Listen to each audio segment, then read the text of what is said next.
বিসমিল্লাহির রাহমানির রাহিম। প্রিয় দর্শক, আজ আমরা এমন একটি বিষয় নিয়ে কথা বলবো যা শুধু একটি পানির কূপ নয়, বরং আল্লাহর অসীম কুদরতের এক জীবন্ত নিদর্শন। হাজার হাজার বছর ধরে পৃথিবীর কোটি কোটি মানুষ যে পানি পান করছে, আজ আমরা জানব সেই পবিত্র জমজম পানির রহস্য। কেন এই পানি এত বিশেষ, কেন এটি কখনো শুকিয়ে যায় না, এবং কেন মুসলমানদের কাছে এই পানি এত বরকতময়?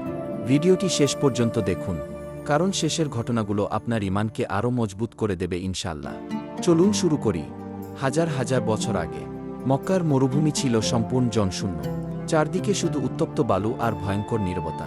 ঠিক সেই সময় আল্লাহর প্রিয় নবী হযরত ইব্রাহিম আলাইহিসসালাম আল্লাহর আদেশে তার স্ত্রী হাজেরা আলাইহাসসালাম এবং ছোট্ট শিশু ইসমাইল আলাইহিসসালামকে সেই নির্জন স্থানে রেখে যাচ্ছিলেন। ভাবুন একবার, একজন মা, তার কোলে ছোট্ট শিশু, চারদিকে কোনো মানুষ নেই, খাবার নেই, পানি নেই। হাজেরা আলাইহাসসালাম কাঁদতে কাঁদতে জিজ্ঞেস করলেন, হে ইব্রাহিম, আপনি আমাদের এখানে রেখে কোথায় যাচ্ছেন? তিনি কোনো উত্তর দিলেন না। অবশেষে তিনি জিজ্ঞেস করলেন, এটা কি আল্লাহর আদেশ? ইব্রাহিম আলাইহিসসালাম বললেন, হ্যাঁ গে। এই একটি উত্তর শুনেই হাজেরা আলাইহাসসালাম বললেন, তাহলে আল্লাহ আমাদের ধ্বংস করবেন না কি? সুবহানাল্লাহ! এটাই ছিল প্রকৃত ঈমান, এটাই ছিল আল্লাহর উপর পূর্ণ ভরসা। কিছু সময় পর খাবার শেষ হয়ে গেল, পানিও শেষ হয়ে গেল।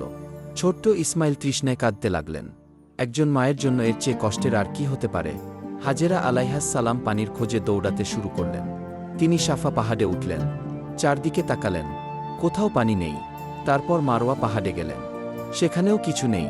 তিনি আবার দৌড়ালেন, আবার খুঁজলেন, এভাবে 7 বার দৌড়ালেন।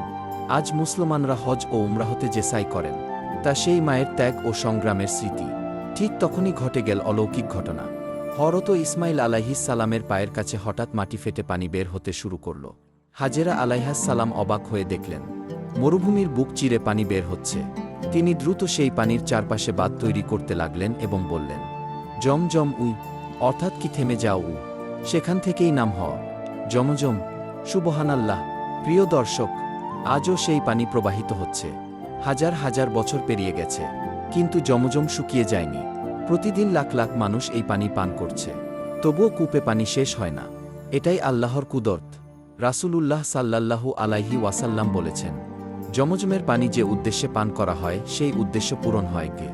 এই হাদিস শুনে অসংখ্য মানুষ জমজমের পানি দোয়া করে পান করেন। কেউ সুস্থতার জন্য পান করেন, কেউ রিজিকের জন্য পান করেন, কেউ হৃদয়ের শান্তির জন্য পান করেন। অনেক মানুষ বলেন তারা এর বরকত অনুভব করেছেন। তবে মনে রাখতে হবে, সব শিফা একমাত্র আল্লাহর কাছ থেকেই আসে। জমজম হলো একটি বরকতময় মাধ্যম। প্রিয় ভাই ও বোনেরা, বিজ্ঞানীরাও জমজম নিয়ে গবেষণা করেছেন। তারা দেখেছেন এই পানিতে বিশেষ কিছু খনিজ উপাদান রয়েছে, যেমন ক্যালসিয়াম, ম্যাগনেসিয়াম এবং অন্যান্য মিনারেল। অনেক গবেষক বলেছেন এই পানি দীর্ঘদিন সংরক্ষণ করলেও সহজে নষ্ট হয় না। এর স্বাদও সাধারণ পানির চেয়ে ভিন্ন। সবচেয়ে আশ্চর্যের বিষয় হল, মক্কার মতো শুষ্ক মরুভূমিতে এত বিশাল পানির উৎস আজও টিকে আছে।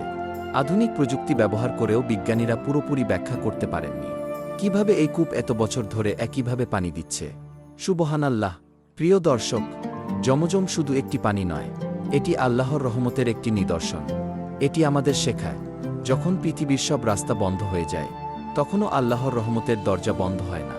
হাজেরা আলাইহাসসালাম যদি হতাশ হয়ে বসে থাকতেন, তাহলে হয়তো আমরা আজ এই ইতিহাস জানতাম না। তিনি চেষ্টা করেছিলেন, দৌড়েছিলেন, আল্লাহর উপর ভরসা রেখেছিলেন, আর আল্লাহ তাকে এমন সম্মান দিয়েছেন যার স্মৃতি আজও কোটি কোটি মানুষ পালন করছে। আজ আমাদের জীবনেও অনেক কষ্ট আসে, অনেক সময় মনে হয় সব শেষ, কিন্তু মনে রাখবেন, আল্লাহ চাইলে মরুভূমিতেও পানির নদী সৃষ্টি করতে পারেন। তাই কখনো হতাশ হবেন না, আল্লাহর উপর ভরসা রাখুন, দোয়া করুন, চেষ্টা চালিয়ে যান। হয়তো আপনার জীবনের জমজম খুব কাছেই আছে। ভিডিওটি যদি ভালো লাগে, তাহলে অবশ্যই লাইক করবেন, চ্যানেলটি সাবস্ক্রাইব করবেন এবং কমেন্টে লিখবেন সুবহানাল্লাহ গু। আল্লাহ আমাদের সবাইকে ঈমানের সাথে জীবন কাটানোর তৌফিক দান করুন। আসসালামু আলাইকুম ওয়া রাহমাতুল্লাহি ওয়া বারাকাতুহু।